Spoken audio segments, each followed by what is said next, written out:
Hey, call me Louis. This is my spot. Louis spot. Thank you very much,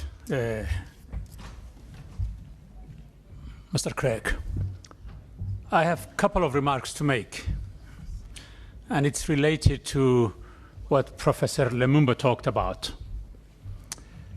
The first thing is that I think we have a misreading of our own history in Africa. And here is a correction. It wasn't Ghana that was the first country in Africa to become independent. That's wrong. Historically, it's wrong. It was the Sudan that became the first independent post-colonial African country.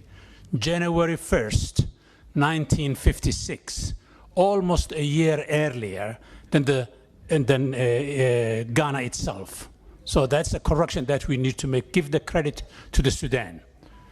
The second remark I would like to make is that Professor Lumumba celebrated many of our leaders.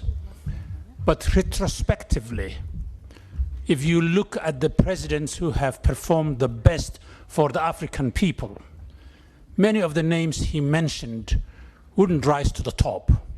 So I have two countries who have been led incredibly well, but who never or rarely ever get the credit for that. And they are models that we should be all copying. The first one is Seretse Khama of Botswana.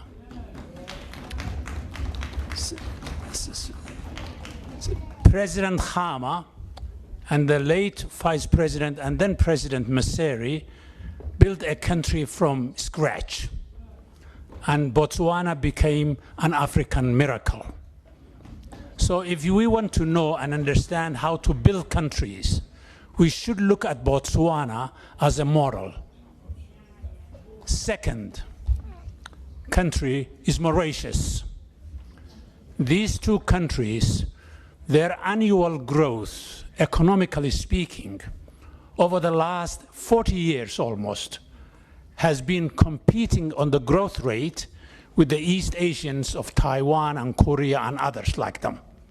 Botswana ran 7, 8, 10% growth annually.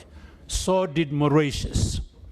The level of corruption in the public sector in Botswana is among the lowest in the continent, if not the world. So is Mauritius. And therefore, Botswana, for instance, has over $10 billion in foreign reserves. No other African country can say that. That didn't go to President Maseri or President Khama or those who came after them, their pockets.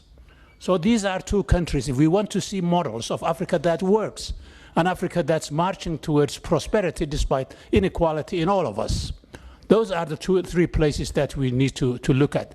The final remarks there is that I'm Abdi Samatar from Somalia. This is my first session in Parliament. Somalia is known as a basket case. But I want to give you a 2-second history of the country, because just like Khama in Botswana and in Mauritius, Somalia did something before any other African country post-independence did.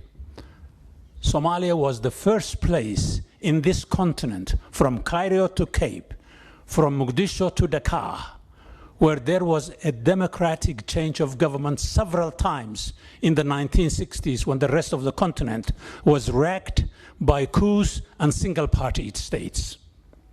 I wrote a book about that called Africa's First Democrats. So don't think of Somalia as Al-Shabaab. Think of President Osman and Prime Minister Hussein, who set the tone for what it means to be a democratic, free, and an African country. So Somalis are Africa's first Democrats. Thank you very much, sir. What do you all think? Write down your comments in the section below. For me, I will only suggest that the Pan-African Parliament should have at least some kind of order, such that when the proceedings are ongoing, then there should be no movements in and about, and no camera people should be moving around. Apart from that, the other observation is that there should be no members of Parliament carrying around their cell phones and taking videos or pictures for their social media, such as TikTok. Otherwise, until next time, peace out.